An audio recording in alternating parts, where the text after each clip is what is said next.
flippin' dipshit! You! Oh, for the love of the Dark Lord! Fantastico! Huh? We're back on most corpulent of corpulents.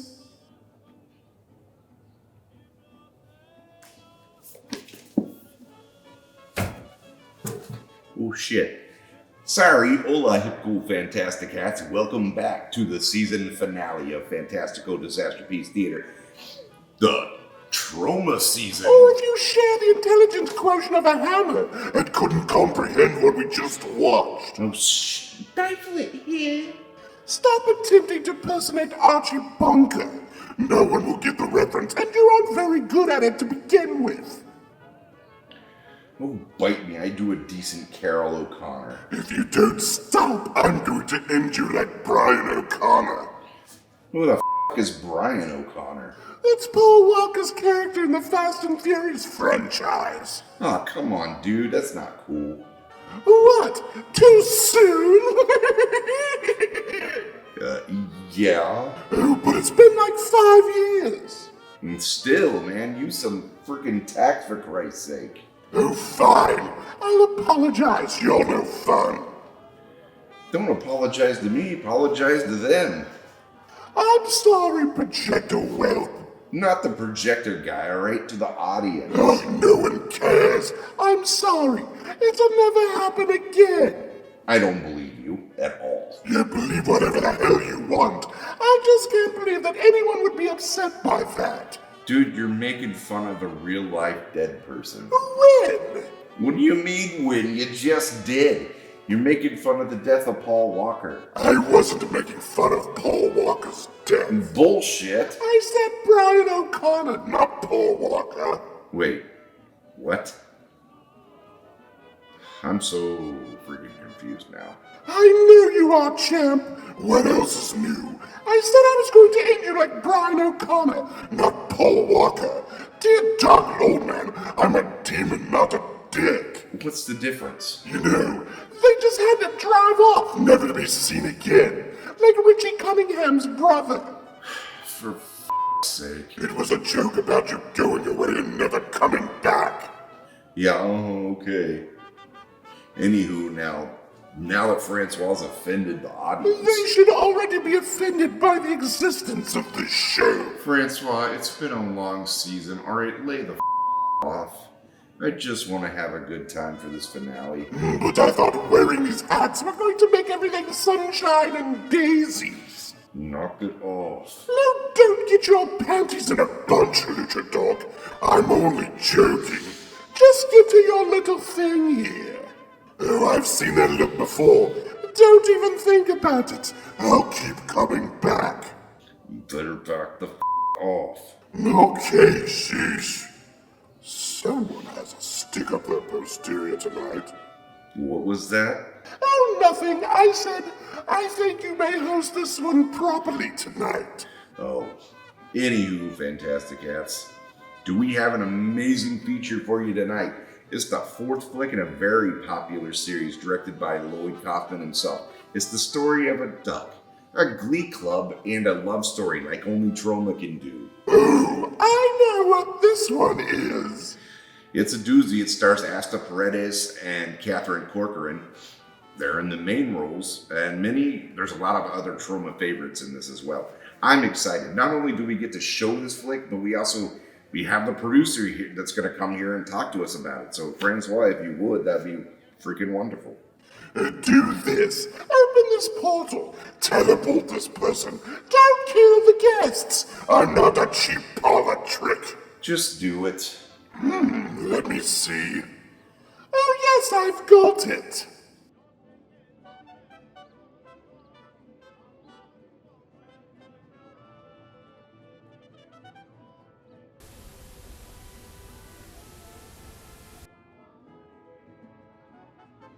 Fantasticats, our special guest for tonight is the producer of this season's final feature, Return to Nukem High Volume 1, and The Last Drive-In with Joe Bob Briggs.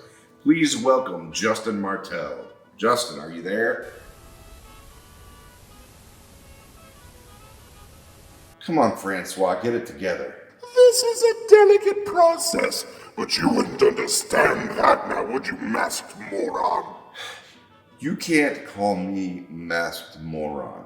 Why the hell not?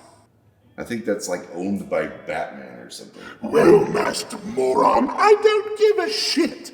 Let me concentrate.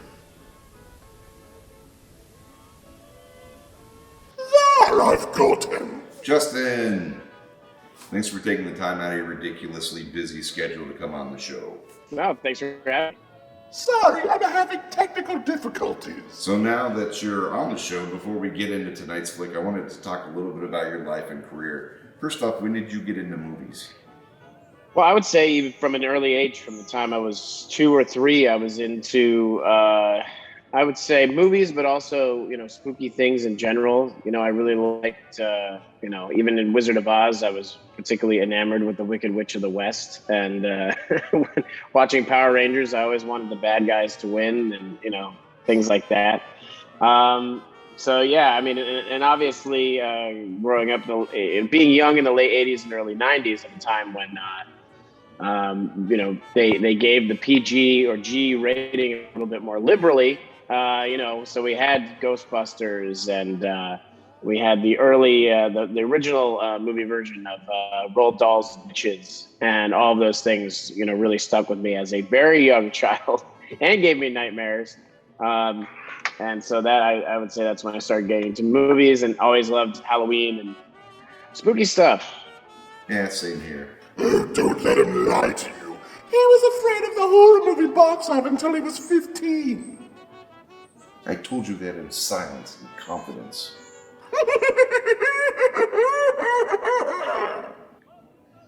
Anywho, so which movie you watched as a kid helped you want to get into film and kind of help shape your career path? Well, yeah, I mean, I always liked them. I was always into movies, and as I said, horror movies in particular, or whatever I could watch, because that was pretty carefully regulated until the time I was about 11 or 12. And actually, what happened was I went out trick or treating, got my candy stolen.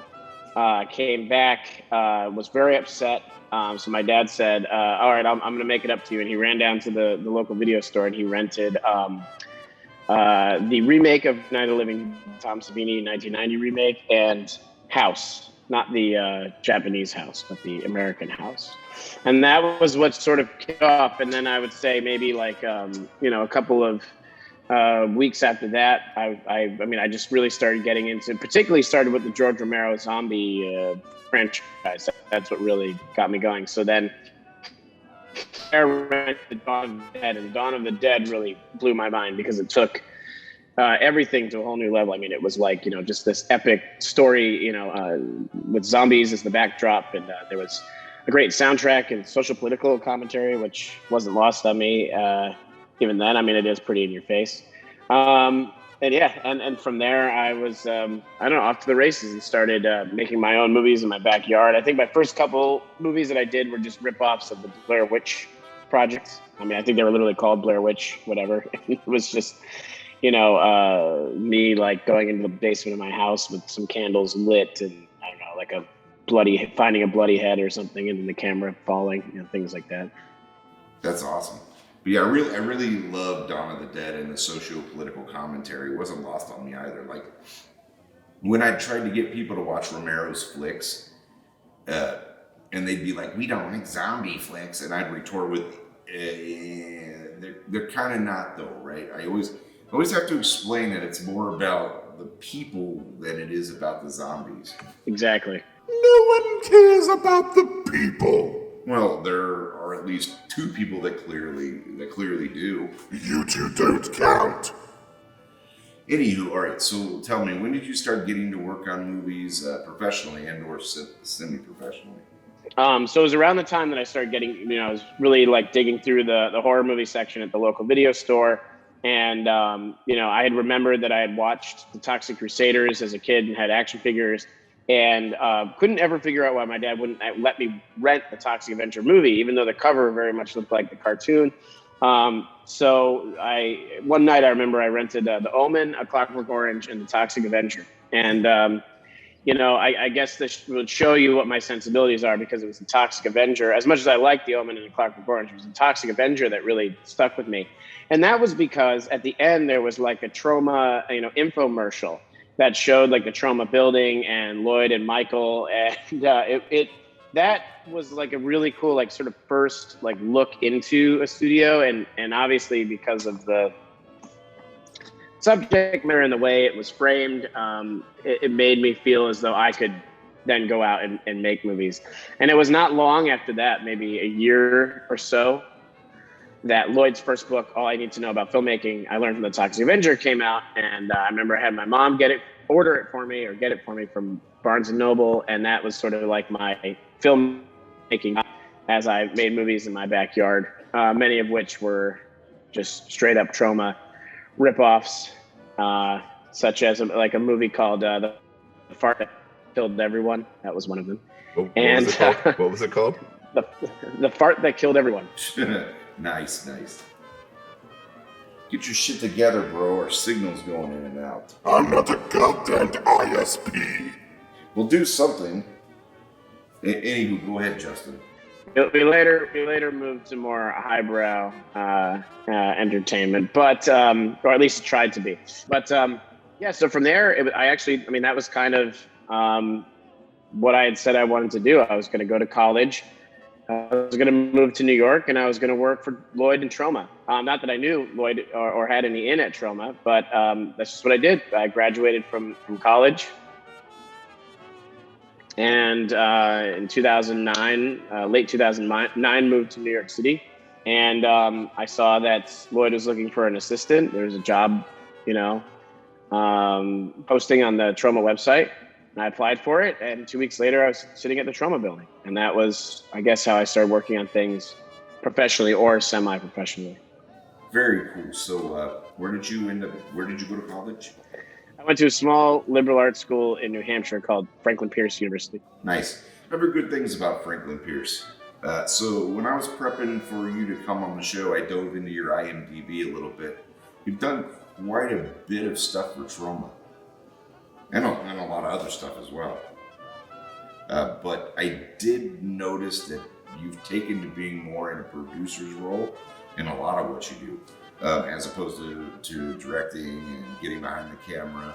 Was that what you had planned, or was that something you realized you enjoyed more? Yeah, that was when I was in college. I just sort of, I had like a group of people that I worked with from my freshman year, some of which I still work with, and we had kind of a little filmmaking, collective, and I just fell into the role of producer. I just felt that I had a knack for it, that I could, talk to people and get cool things for little or no money, and so that was it. And then obviously that was made it a good fit for Troma.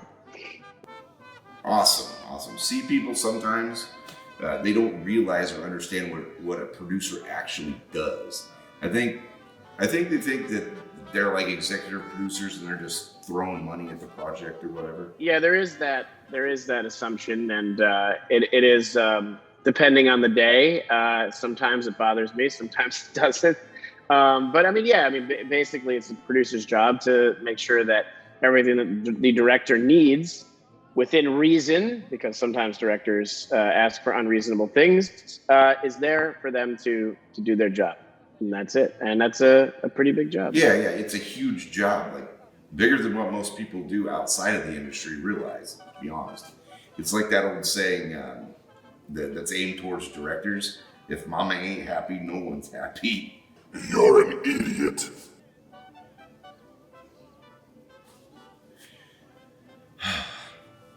All right, so I've talked to a few of our mutual friends, and all of them have mentioned you and your Tiny Tim projects. How'd that come about? You're a big, big fan of Tiny Tim, right? Obviously. Yes. That's cool. It's probably an understatement.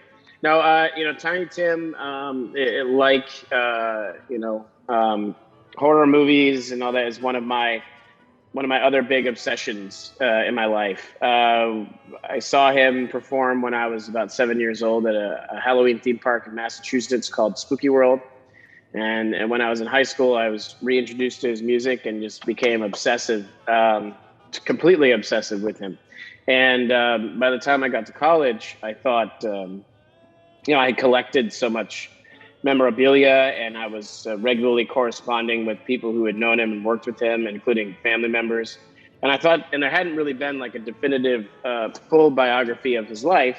So I said, I should probably do, I had also, studied journalism, and I thought, well, I could, and creative writing. And I thought, well, I could parlay that into writing the official biography on Tiny Tim, which I started in 2008. And it turned out to be a lot more difficult than I thought it was going to be. And it was finally released in 2016 under the name Eternal Troubadour, The Improbable Life of Tiny Tim, which is right here. Oh, nice. This is my copy, so it's like kind of falling apart, but it has signatures from a bunch of people I interviewed in it. Oh, wow. But so that book came out, and the documentary Tiny Tim King for a Day, which sort of like, I guess, soft came out during the pandemic because it premiered at Fantasia in 2020. It is sort of now slowly rolling out. It actually just appeared on Amazon Prime in the US. And yeah, I mean, that was done by a Swedish documentary filmmaker named Johan von Sydow. And they approached me and they said, we want to do a documentary about Tiny Tim. It was not totally based on my book in the sense that he certainly had his own story that he, the director certainly had his own story that he wanted to tell, or his own way of viewing Tiny Tim. But they used sort of my research and connections sort of as the roadmap there. And so I was involved in that as a sort of boots on the ground producer, and linked them up with all the interviews, all the archival materials, and of course served as the talking head whenever they didn't have, because the story, Tiny Tim was born in 1932. He was famous in the 60s, so a lot of people had passed on. So sometimes I filled in as a talking head when we didn't have anybody else to, yeah. Okay, fair enough. The book is a great read. I was actually reading it right before we started doing stuff today, and it's really good. It's astonishing that you can actually still read after all of those chair shots. Oh, wait me. I can read just fine, all right? Anywho, not only is it a great read, it's an easy read, so you get so involved in it, you kind of forget you're reading a book. It's a pretty obtainable book still, isn't it? Yeah, the book's available at Amazon. You could probably find it at some bookstores, whichever ones still exist. It's also recently been released as an audiobook narrated by Tim Heidecker of Tim and Eric. Oh, nice. But it's been a super good read so far, and I'm not even kissing your ass. It's just an interesting book. No, it's an interesting story. I tell people all the time, whatever you think of Tiny Tim's music or musicianship, he was still a really compelling and interesting character and had a really interesting life. So it's certainly a good read, even if you don't. And that's the good thing. If you read the book, you don't necessarily have to listen to him sing if you are not inclined to do so. There you go, Fantastico. If your brain starts hurting from you actually using it, you can have it read to you. Dude, I'm getting to my damn boiling point here, alright? Oh no, I'm being threatened by a rotund asshole in a mask.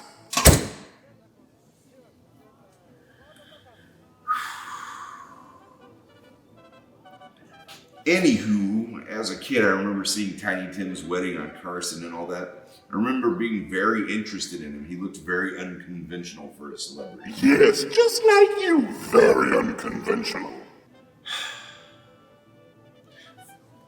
Then he was on wrestling, right? I knew he was on wrestling, but I remember watching the wrestler Uncle Elmer, right? And he was getting married on Saturday night's main event, and thinking that they were probably trying to parody the Tiny Tim wedding on the Carson show. Well, did you ever So- see Ty and Tim on WWE with Jerry Lawler? Oh yeah, I do remember that. He smashed his ukulele and like Tiny Tim was all distraught. And Tiny Tim really hammed it up, like more so than the wrestlers do. It was actually pretty great. Alrighty, Fantasticats, it's time to throw on the first reel for Troma's Return to Nukem High Volume 1.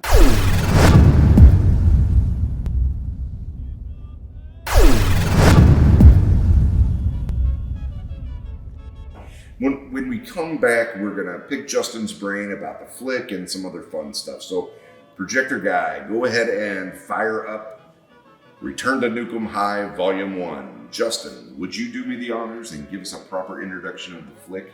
Okay, this is Return to Nukem High Volume 1. This was Troma and Lloyd Kaufman's return to its classic Class of Nukem High franchise. We made this film in 2012. It was released in 2013 by Stars and Anchor Bay to much aplomb. And it tackles everything from gay marriage to renewable energy to clean eating and toxic foods and sex and slime. So without further ado, Return to Nukem High, Volume 1. Wow, that was a good introduction.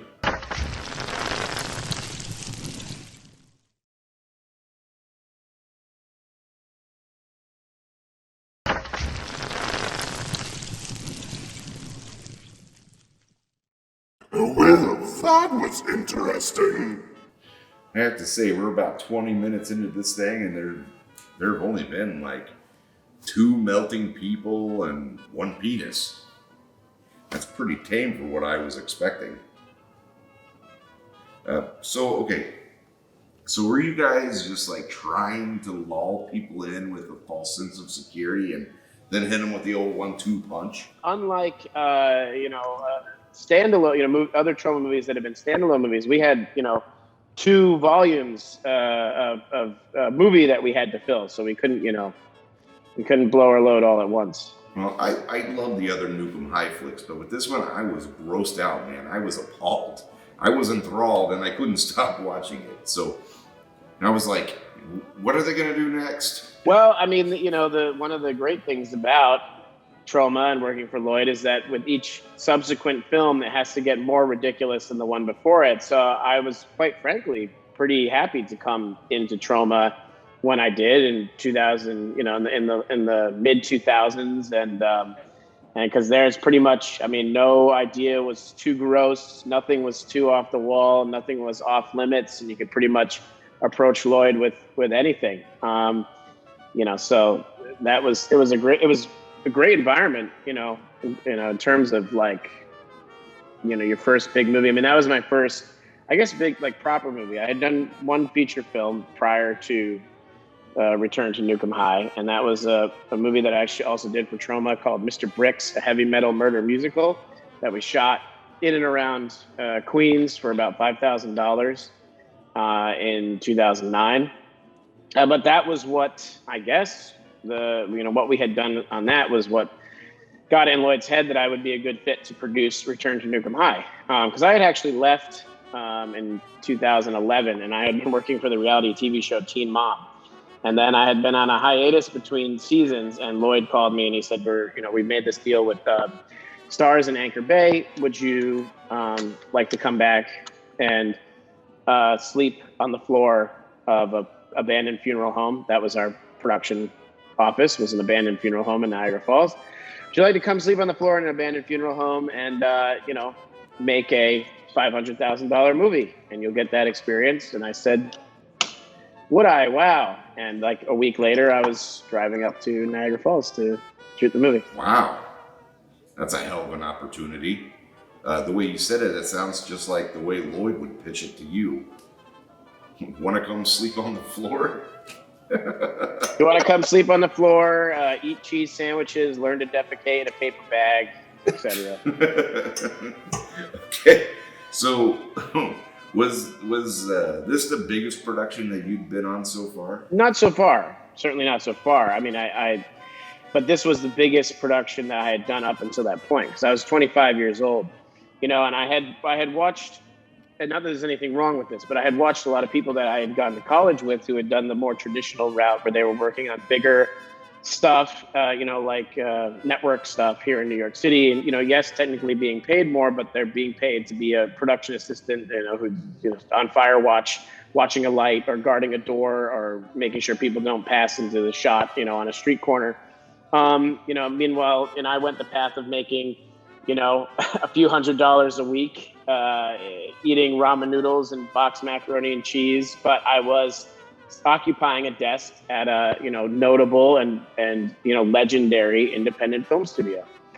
And it's kind of one of those things, if you're working for Troma, where you have to be in it, you have to be into it, you have to have the passion. If you think you're just going to work a 9-to-5 job, it will not go well. And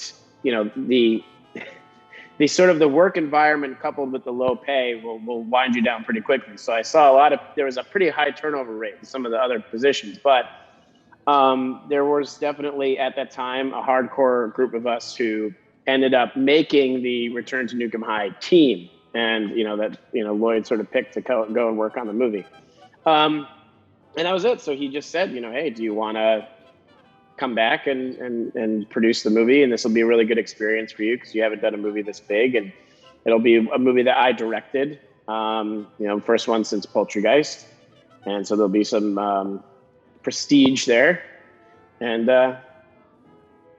that's how could I resist? How could I resist really... with a pitch like that? So yeah, I think I'd probably be the same way. If Lloyd personally called me and asked me, "Hey, can you come do this?" I'd probably be like, "Okay." It was a lot of fun. I mean, we can get into some of the more behind the scenes stuff maybe on some of the other breaks, but it was a really cool shoot.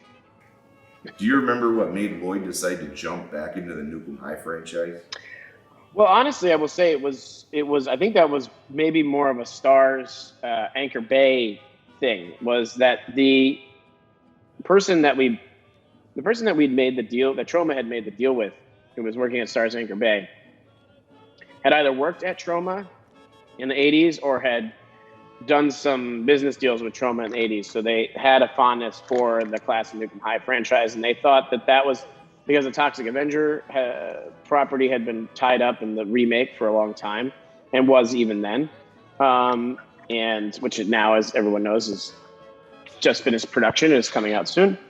So I think that they saw that as perhaps the most, obviously marketable in terms of recognizable Troma brands. And so I believe that they selected Return to Nukem High. But Lloyd was happy about that, and I know that obviously, Lloyd's talking about social political commentary. I mean, that's what Lloyd's movies are about. In addition to sex and slime, it's all social political commentary. So he had plenty that he wanted to say, and so he was confident that he could use the Return to Nukem High, vehicle, and as a means to express those ideas. Yeah, and I've mentioned to Lloyd when I talked to him a while back that I don't feel that people get the socio-political commentary that he puts into his flicks, right? People just kind of take Troma flicks for their face value, and I don't know. I don't get it. Well, but that's why you'll see, you'll see Lloyd's movies played at the Museum of Modern Art. Yeah, I don't think he gets enough credit for how smart he really is. No, definitely not. Yeah. All right. Well, let's go ahead and get back to the flick. We'll come back and talk. We'll talk more with producer Justin Martell, projector guy. Throw on the next reel for Return to Nukem High Volume 1. Aye, aye, Captain. Heat shields at maximum. I'm surrounded by nerds. I wish Donald Gibb was here.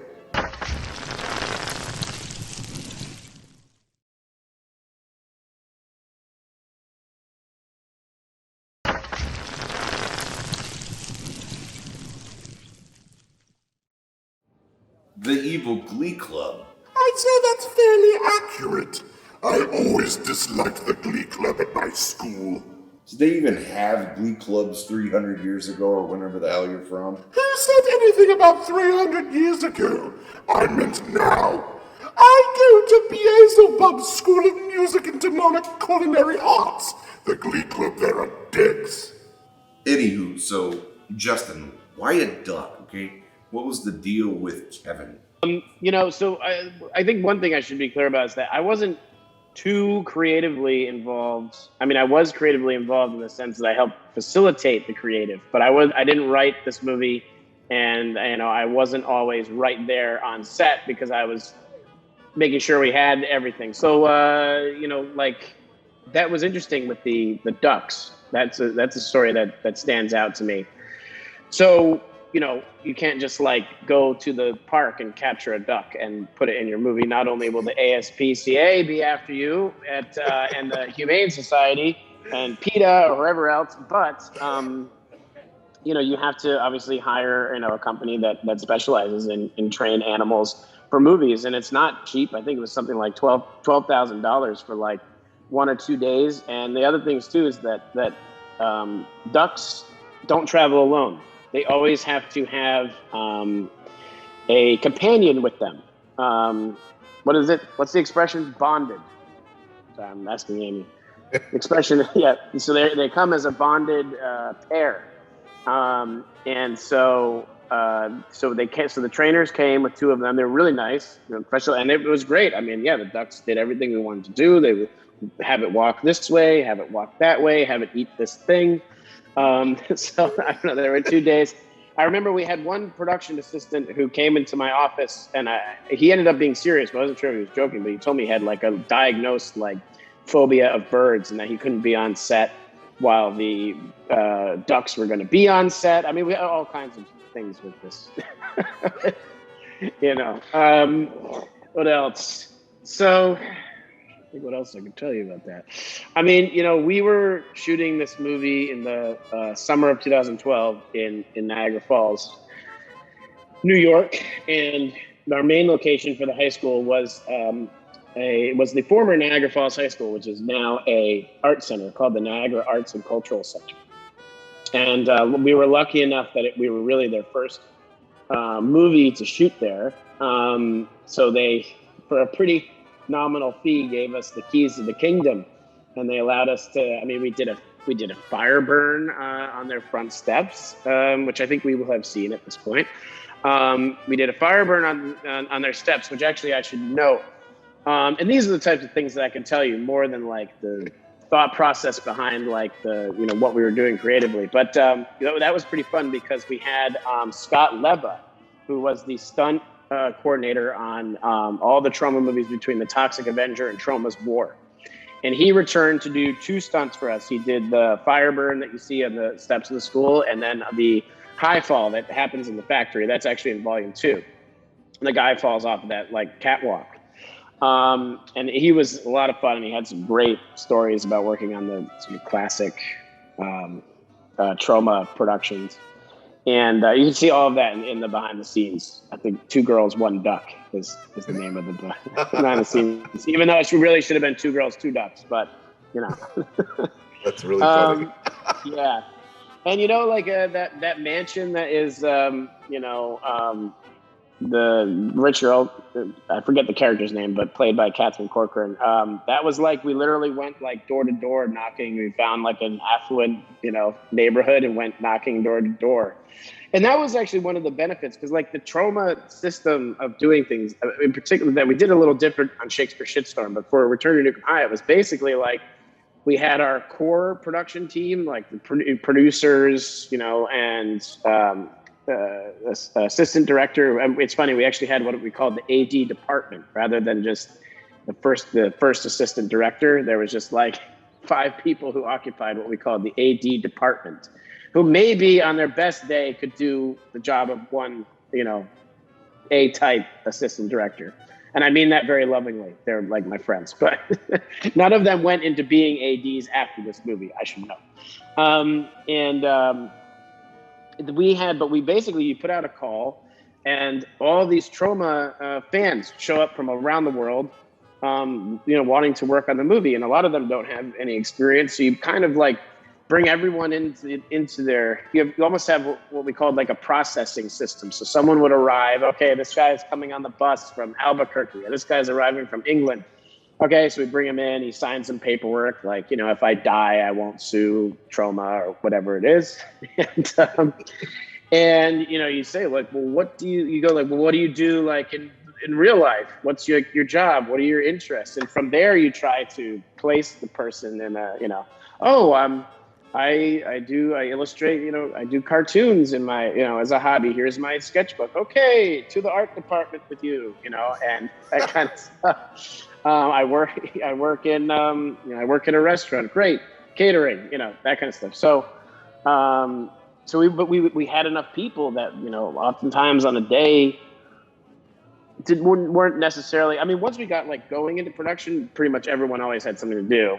But like, you know, especially pre-production, it was like, you had to find stuff for people to do. But it was great because you could literally just say to, like, you know, people, like, okay, you go to this neighborhood, knock on every door and try to find us this thing. And you go to that neighborhood and try to find us this particular house.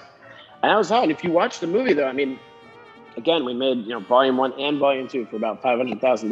But if you look at the wide range of locations, everything from the high school to Niagara Falls itself, the state park, to you know, the getting the mansion, and then we had, you know, in terms of like the level of like set pieces, we had those monster trucks and cool cars, and that was all acquired through the Troma system of, like, you know, finding and identifying Troma fans in the area, or people. In the case of like the monster trucks and all the cool cars that you see, those were provided by a guy named Baird Hageman, who lives in West Seneca, New York, and he, you know, is like an auto mechanic that had access to all those vehicles. And he just wanted to showcase his stuff in a movie, and he was looking for a way to do that. So he showed up at our office one day and said, hey, here are pictures of all the cars I can get. And I remember we opened it up, and Seeger Dixon, who was the art director on the movie, the first one was a lime green, like 1968 Camaro or something. And it was exactly like the car we wanted for the Cretan car. And so we got him, we had all his stuff in the movie. And since then, he's gone on to do a whole bunch of productions as stunt coordinator and, you know, picture car wrangler. So yeah, I don't know. That's a little bit of the sort of the inside and the environment. I mean, it was a really great and fun experience. And as I said before, we were always, the idea to make it 2 volumes sort of emerged in the middle of, while we were doing it. We realized that the scope, the scope of the film could be expanded to, I believe, as we said it at the time, subhumanoid proportions, and that there were a lot of subplots that we could ultimately spend some time on. And then that's where the idea, sort of halfway through shooting, came to make it 2 volumes.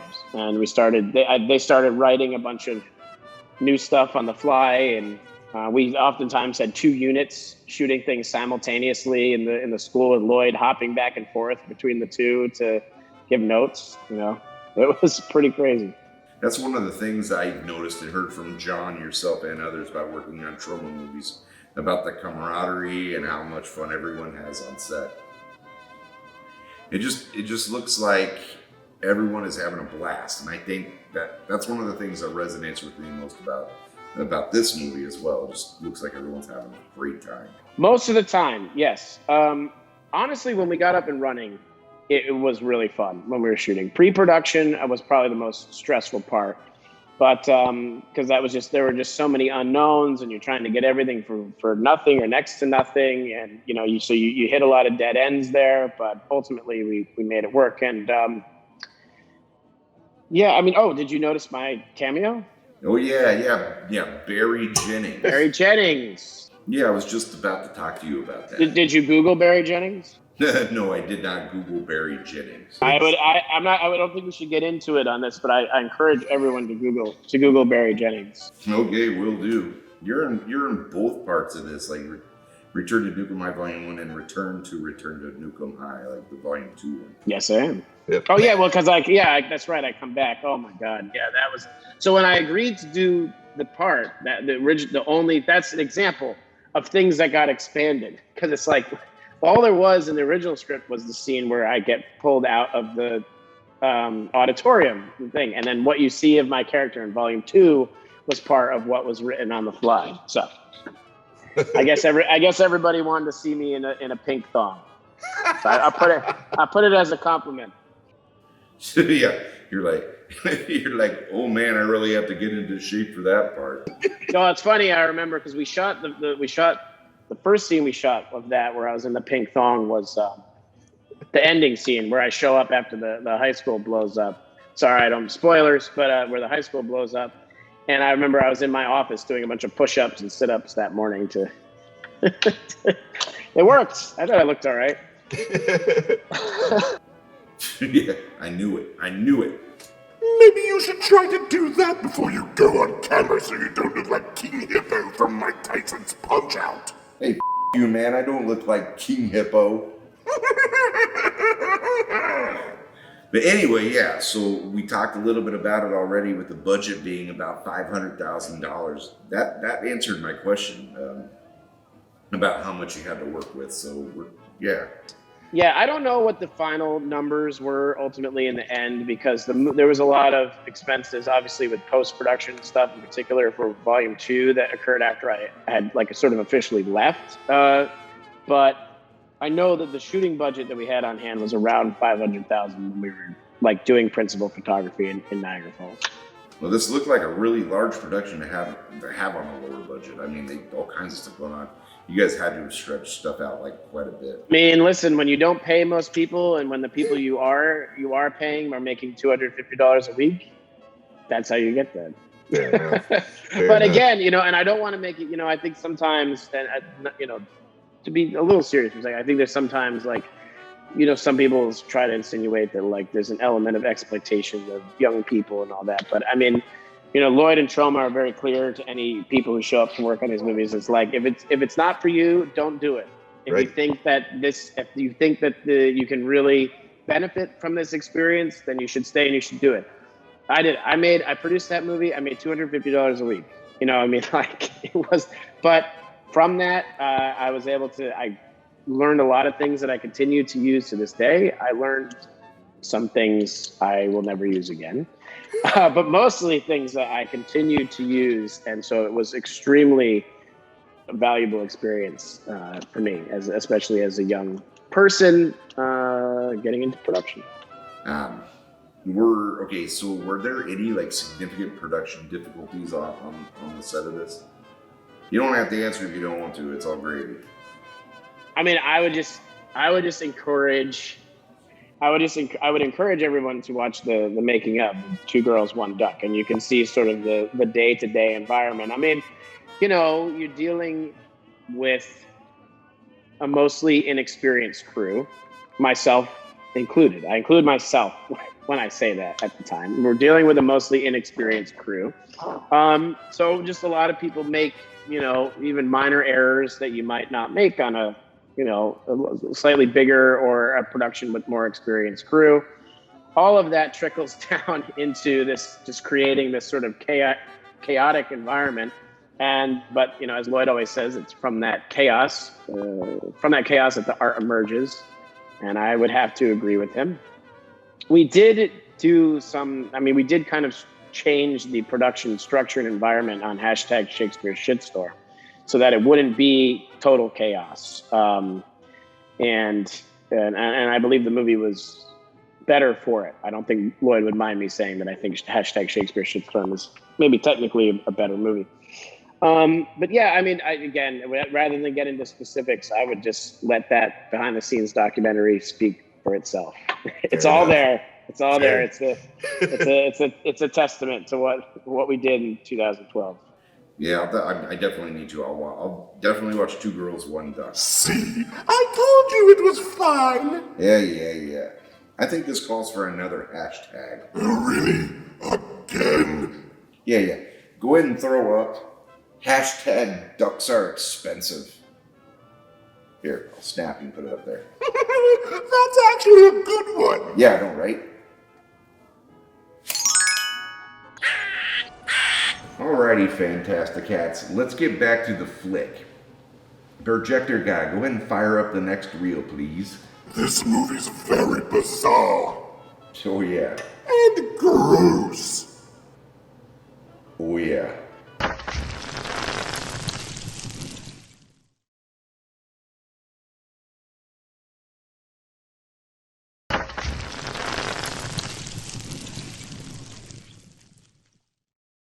Well, then that was some crazy lesbian stuff there. Oh, you're not going to get all prudish, are you? No, man, I just find those scenes interesting. Obviously, I've seen your browser history. Whatever, dude. No, I mean about the comfort level of being on the set for shoots like that. That had to be uncomfortable for, like, everyone involved. How difficult is it to produce a film with those types of graphic sexual content, scenes and content in today's social climate? I'm pretty sure that's the most professional sounding question I've ever asked anyone. I mean, it was ultimately not too difficult to have those conversations because, Lloyd and Troma is a brand that's been around, now for close to 50 years. And, they have a reputation for making these types of films. They've never had any issues on their sets, while filming and making this type of content with some sex and nudity and everything. So I think that reputation, speaks for itself, and that made it pretty easy to have those conversations at the time, both in 2012 while we were making Return to Nukem High, again in 2018 when we were making #Shakespeare Shitstorm. And, Lloyd is just, really good with, obviously everything. I mean, Lloyd walks everyone through how to shoot this type of material in his books. And that's literally what we followed. We shot those scenes either on day one or very early on in the production schedule to get them out of the way. We obviously had a closed set with only the minimum amount of crew required to shoot those scenes. And yeah, I mean, it's gonna be awkward and it's gonna be a little uncomfortable. I was not deemed, nor did I want to be, key crew, so I was not right on set while they were doing those scenes. But I thought they came out well. Lloyd has a knack for those sorts of scenes, and we love him for it. Shh! Don't shush me. Dude, serious talk here. See, you're being a prude. Whatever, alright, piss off. Anyway, let's go back to the duck for a second, alright? You're obsessed with the ducks. I'm not the one that keeps getting them jammed down my damn throat. Point taken. As I was saying, okay, so aside from the difficulty of acquiring the ducks, once they were on set, was it difficult to work with them? I remember it being pretty easy, honestly. I don't remember any issues. Like I was saying, they came. The only issue was just that it was expensive, and because you had to have two of them, but that was what they did. Is basically if one acted up or something, they could swap in the other one. And I don't remember any significant day-to-day issues. It went pretty smoothly. Yeah, I guess that makes sense. There weren't really a whole lot of scenes that had the duck running around. Just a couple. There were several stages of the duck puppet.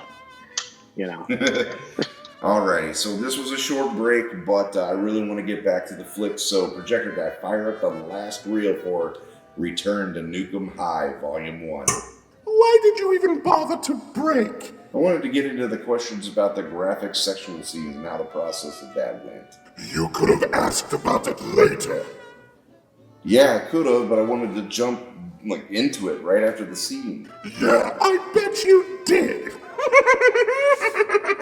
Come on, be a professional for Christ's sake. I don't have to be. I'm just a piñata. Well, then shut the up, alright?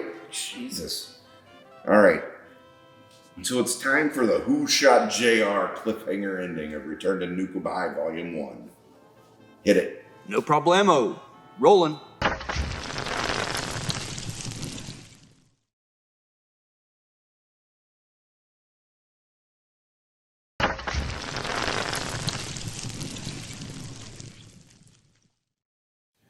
Well, alrighty then. What a way to end the flick. A cliffhanger involving green liquid coming from the West Virginia of Lauren, played by the wonderful Catherine Corcoran. Say vagina. It's not that difficult. Come on, say it. I'd rather not. I'll stick with West Virginia. Are you fucking 7? You're a grown man. Just say vagina. Nope. I'm not comfortable with it. Then perhaps you're just a giant pussy, which is also a synonym for vagina. Just drop it, Fire Hazard, alright? I just want to get back to talking with Justin, so All right, so Justin, we talked a lot about things tonight in regards to Return to Nukem High Volume 1. Did you have anything else you'd like to add about the production of the flick? I mean, I pretty much, I think, said sort of what there is to say in terms of, from my standpoint. I mean, again, if you were to talk to again, if you were to talk to Travis Campbell, who, helped write the film, or, I mean, even John Brennan, who he came in more in the volume 2 aspect. But I mean, it was, again, an amazing experience, not only for me, but I know for a lot of people that, that I'm still in touch with to this day. I met a lot of people that I wouldn't have otherwise met that I'm still working with regularly. And so it was a great opportunity, again, for a young person to work on I wouldn't say certainly not a conventional production by any means, but definitely a bigger production with some more prestige. And as we got into the editing, we kept exploring this volume 2 concept, and we kept adding new scenes. And I was there for quite a bit of that. And it was a great experience also because we, in the aftermath, we launched the Occupy Cannes campaign, where we premiered the movie during the Cannes Film Festival in Cannes. I won't say it was in the Cannes Film Festival. We premiered the movie during the Cannes Film Festival in Cannes, right? Okay, it's an important distinction. But it was a market screening. And we also did this, like I said, this campaign called Occupy Cannes. I'm sure, Lloyd can obviously articulate it much better than me, but talking about how the Cannes Film Festival has changed in the last, 20 or 30 years to totally cater only to, Hollywood and the elite. So the campaign was designed around bringing attention to that. And we brought quite a few of the cast and crew out to France to promote the screenings and also get the Occupy Cannes message out. That happened at Cannes in 2013. And that was a lot of fun. And ultimately the film premiered I think it was part of the Contenders series, alongside movies like Blue is the Warmest Color. In 2013, you had Return to Nukem High Volume 1 at the Museum of Modern Art. So, and that was sort of a wonderful conclusion to that chapter in my life. That's pretty rad. So that Occupy Cannes thing, that's pretty similar to Lloyd's #Oscars fan favorite thing he did. So that's a pretty nice segue into the last thing I wanted to dive into here. #Shakespeare Shitstorm, which Lloyd constantly corrected me because I didn't use the hashtag and didn't say it properly. So anywho, what was your role as far as production goes on that flick? One of the producers again, and that happened in 2018. I had actually launched a new sort of production arm of my company, and that was basically specializing in bringing American productions to Eastern Europe to take advantage of great crews and great locations at a much cheaper price. And so I had been looking sort of for my first client, and I had read the script for #Shakespeare Shitstorm, and actually at that point it was called Troma's The Tempest. And I approached Lloyd and I just said, look, these scenes with the boat, you're never going to be able to do this in New York on a Troma budget. Why don't we do this in Eastern Europe? And he said, okay, I'll be your first client, but the deal is we'll do the boat scenes in Eastern Europe, and then you have to come back and produce the rest of the movie in New York.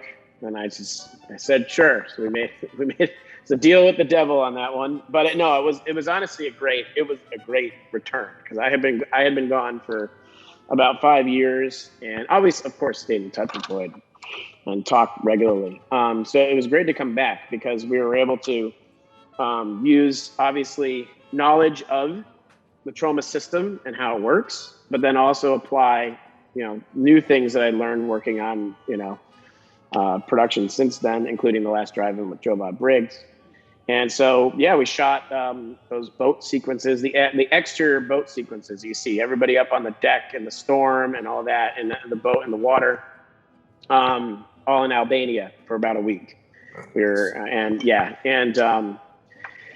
And then came back and shot the rest in Brooklyn. We had a lot of people who had worked on the Return to Nukem High movies come back. So we had, a lot of returners and a lot of great new people. And we, again, sort of changed the production where rather than just invite 90% volunteers, it was, I would say 50-50, where it was like, we had a leaner, like sort of key crew, but that was like established with all of those people being paid, not huge rates, but enough to come and do it. So all the key crew positions were occupied with experienced people.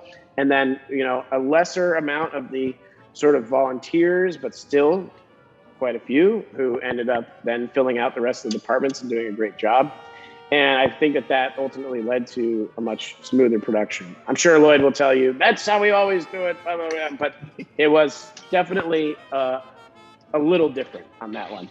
But it was a lot of fun. It was great getting to shoot the rest of the movie in Brooklyn, because then everybody got to go home to their wives and children at night instead of all living in the same space. Because while that was fun on Return to Nukem High, when you're in your early 20s, then in my early 30s, I would not have been wanting to sleep on the floor of the funeral home and share one shower with 70 people and all that kind of stuff. So I think that ultimately that led to just a much better work environment. And again, I talk about things, from the production side, but I also really loved the script by Brandon Bassam for #Shakespeare Shitstorm. Lloyd on that movie was inspired in a way that I hadn't seen him before. Of course, he was inspired on Return to Nukem High, but it was clear that on #Shakespeare Shitstorm, the subject matter was deeply personal to him. And to watch him involved as a producer, director, and to play two roles, basically doing laps around much younger people. I mean, it was totally amazing. And it was if there are any doubts, #Shakespeare Shitstorm proves that Lloyd Kaufman has still got it, and maybe continues to, improve and refine his art and his approach. Man, I can't believe Lloyd still has the energy to go like he does. I don't even have close to that kind of spryness in me. That man can go for sure, right? Anywho, were you in #Shakespeare Shitstorm? I am. It's a much smaller role, but I am in. Have you seen it yet? Yeah. I was at the premiere in Brooklyn, remember? Oh, okay. Yes, I am in it. You might not even recognize me. They did me up pretty well on that one. Nice. But let me know if you do recognize me.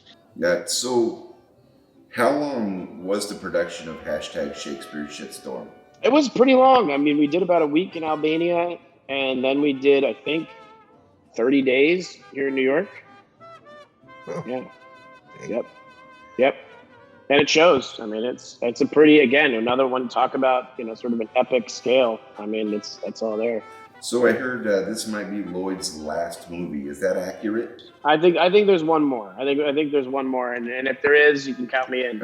Okay, so what's been your favorite Troma production, either one you've been on or otherwise? Well, my favorite Troma movie it would have to be Romeo and Juliet.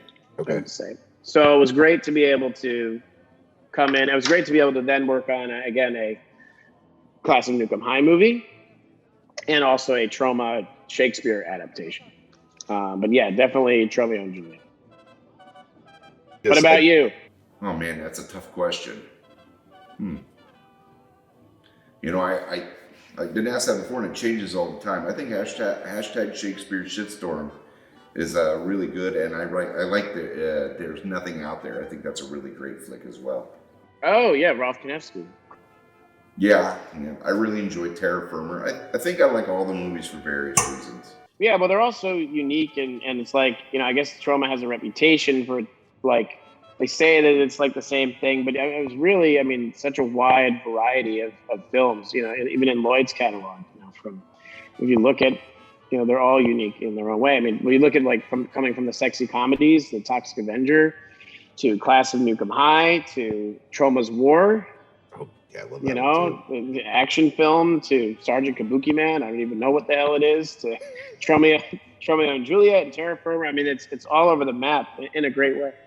and that's one thing, and then talking about the Troma catalog is it's always been an eclectic catalog, even with the types of movies that they've acquired and distributed. Everything from redneck zombies to, Troma handled the theatrical for My Neighbor Totoro. Oh yeah, that's right. Yeah, very interesting. No, it's a really, and I think it surprises people, especially when you get into some of the stuff you talk about, even the early work, like Troma handling like a lot of the below the line and crew contracts and everything, and then also like location management for Rocky and Saturday Night Fever and those movies. And people are oftentimes blown away just how involved and Troma has been, I would say, in particular the East Coast independent movie scene for 50 years, and people are often surprised just how deep it goes.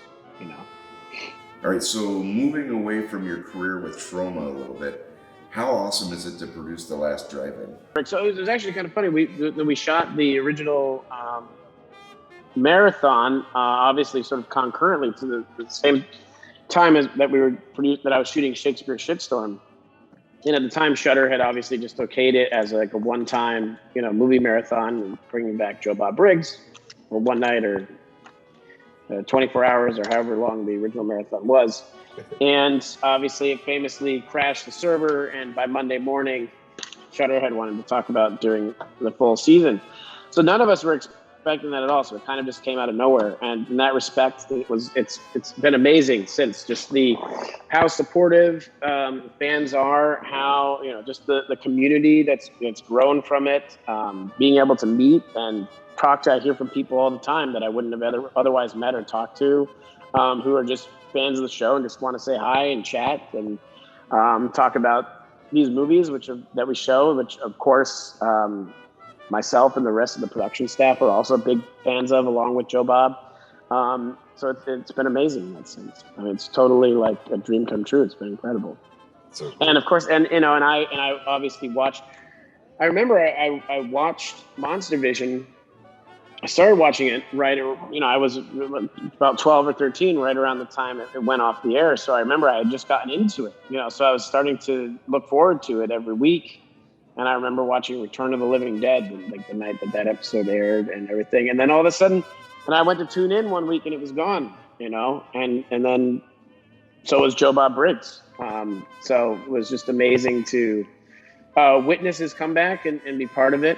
And, we'll keep going as long as Shudder will keep us. That's super cool. Working on that shot is like a bucket list dream for me. I envy the hell out of you. So here's a fun story. When I was 15, when the internet was new, I emailed Joe Bob on AOL because that was like the only thing that existed. I told him that I wanted to be a filmmaker, and when I made that happen, I would love for him to be in one of my movies. I sent it and thought, okay, that was it, right?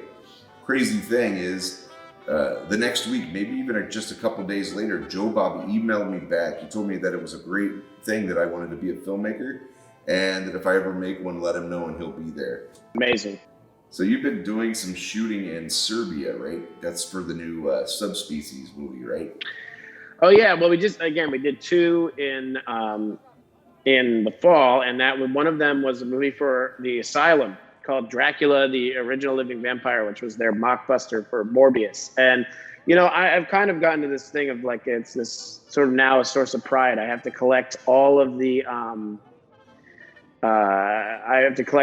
sort of low budget, famous low budget horror studios. So now I had Troma, and then we did one for the Asylum. And now, yes, actually we have Subspecies coming up in Serbia as well. Subspecies 5. I adore the Subspecies films. Oh, they're great. And Ted Nicolau, the writer-director, he's totally underrated in my opinion. Subspecies is amazing. And if anybody hasn't seen his movie Terror Vision, I highly recommend. Yeah, totally underrated. I'd love to do that one on The Last Drive. That would be freaking awesome. Terror Vision is so much fun. So aside from what you've done, is there any dream project you'd love to have the chance of producing? Dream project. They've all been dream projects. Yeah, that's fair. I'm super jealous. No, I would say, and we're working on it right now. But the big one is the Tiny Tim, like full on like bio picture, not the documentary, but like a narrative movie about his life. So that's something that I've had in the works for a while, but there's been some progress there lately. So that's certainly one of many dream projects. Well, I really hope that does happen. That would rock the body that rocks the party. Anywho, Justin, this has been a real pleasure once again to have you on the show and for you to take the time to hang with us and watch Return to Nukem High Volume 1 and answer all my stupid questions. I hope you come back pretty soon. We can go into that Troma catalog deep dive thing you were talking about. That'd be a blast. It's my pleasure. Thanks for having me. It's always fun to talk about one of my first and favorite productions, Return to Nukem High. Justin Martell, everyone. Check out his very awesome book, Eternal Troubadour, The Probable Life of Tiny Tim. Available at bookstores everywhere. Also check out Ship to Shore Phono Co. at their website below. They have quite a few really rad like vinyl soundtracks. They have VHS tapes and a heck of a lot more, right? Go check it out. Not sure if I'm allowed to plug it, but hey, whatever. Wow, you're really being a suck-up tonight. Why do you say that? Justin's a really good dude. It was an awesome conversation, and I wanted to make people aware of his stuff. Ever the fucking apple polisher. Why don't you just shut the hell up, alright? I'm getting sick of you, alright? 3 seasons of this shit. Your show wasn't even tolerable prior to my debut. Yeah, well, you know what? At least before you came along, I could actually talk about the movies that I was hosting and give insight to things. You make this impossible. I barely even have time to show the movies. Don't blame me for your shortcomings. Perhaps you're just not working hard enough. Francois, you better back the off, or we've already been in one scuffle. Yeah, how'd that work out for you? You tell me, you're the one with the ear underneath that hat. Mine can be fixed. You just look like an asshole getting your posterior beaten by a pinata. I hate you so much. The feelings are mutual, you dog. That's it. Hey, squirrel, where the you are, go him up. No, you stay away from me.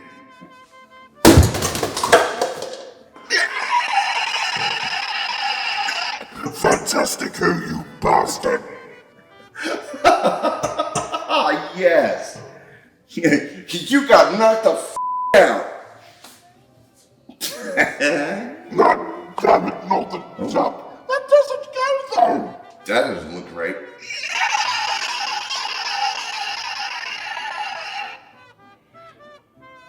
Jesus Christ, Aroni. Is he dead? I don't know.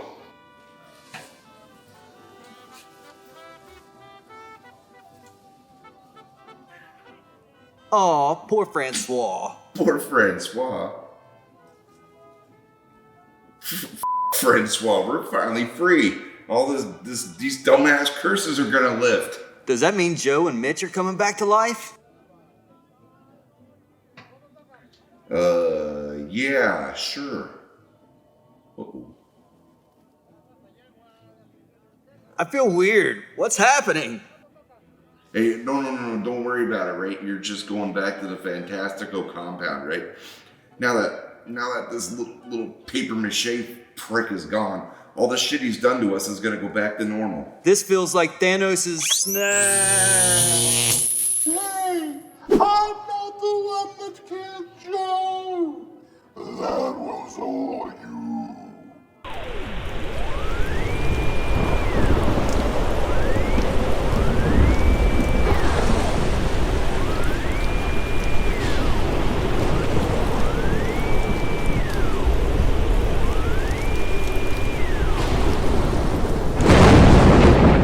Shit.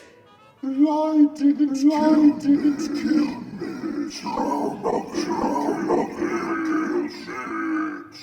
Mitch, let's go.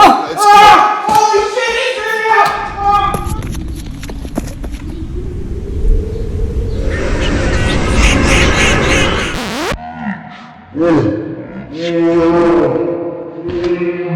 out!